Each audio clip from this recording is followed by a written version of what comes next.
In less good news, we have a number of cases and a number of wastewater detections in the Ballarat area. And from 11:59 p.m. tonight, Ballarat, the city of Ballarat, will have to go back into a lockdown for 7 days. The Chief Health Officer will speak to the logic behind that and the epidemiology behind that. What I want to say to the people of Ballarat is, just like the people of Shepparton, I know the people of that proud city will stick together. They will look out for each other. They will support each other, and we will be there to support them. There will be, and Jerome will speak to this, there will be extra testing. It's still symptomatic people and people who have been to exposure sites. We're not moving to asymptomatic testing at this stage, but we will expand sites, we will expand operational hours, we'll make it even easier to go and get tested. We're also going to have additional vaccines go into the Ballarat area. They are right on the 70% single dose already. We want to use this 7-day period to vaccinate as many people as we can beyond that. And Jerome will be able to speak to some of that today. Some of those details won't yet be finalised until tomorrow.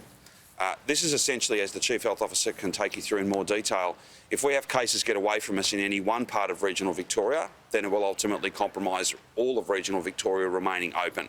This is not the news the people of Ballarat want to hear, and it's not the decision that we wanted to make. But if we allow it to get away from us in one part of regional Victoria, it becomes a threat and a risk to all of regional Victoria.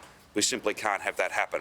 Shepparton shows you that a community can be locked down, can stick together, can be supported and deliver fundamental control of an outbreak. We know, and we're very confident that that's exactly what can happen in the Ballarat community, but the alternative is to let it run, and then we finish up in we have no choice but to, not today, but perhaps in a week's time, we have to close all of regional Victoria because cases have got away from us and there are patterns of movement. Ballarat is not a community that's shut off from everybody else. People move to different parts of regional Victoria, they move to Melbourne. Those patterns of movement would mean the virus would hitch a ride and potentially, if unchecked, spread right throughout regional Victoria and compromise the very low numbers of cases in regional Victoria right now, which is why there are some, regional Victoria is open, albeit not fully open, but certainly more open than metropolitan Melbourne. We have to safeguard that low virus status and those settings. So mixed news today. Great news for Shepparton, not so good news for the people of Ballarat, but we will support them.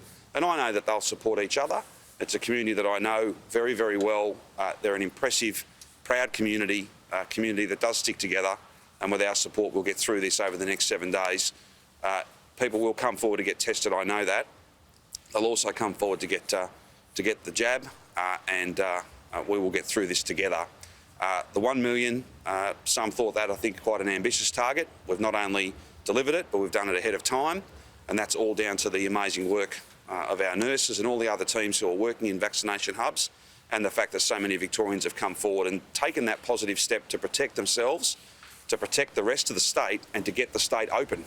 That we will have more to say. I can't today lay out what the next target is, because we're just waiting on the Commonwealth to confirm for us. We should have in the next couple of days confirmation of all the doses that are going to come to us in October. Until I get that, I can't settle on whether it's target 500,000 or another target 1 million and over what interval period. But we'll be out on the weekend as part of the roadmap talking about what our vaccination targets are also. So I now might ask the Chief Health Officer to speak to the kind of architecture of the outbreak, all those different chains of transmission as he normally does, to speak directly to why Ballarat. This is the advice he's provided and the decision we've made. And then Jerome can speak to how we're going to support that local community with testing and additional vax. And then we're happy to take any questions you have.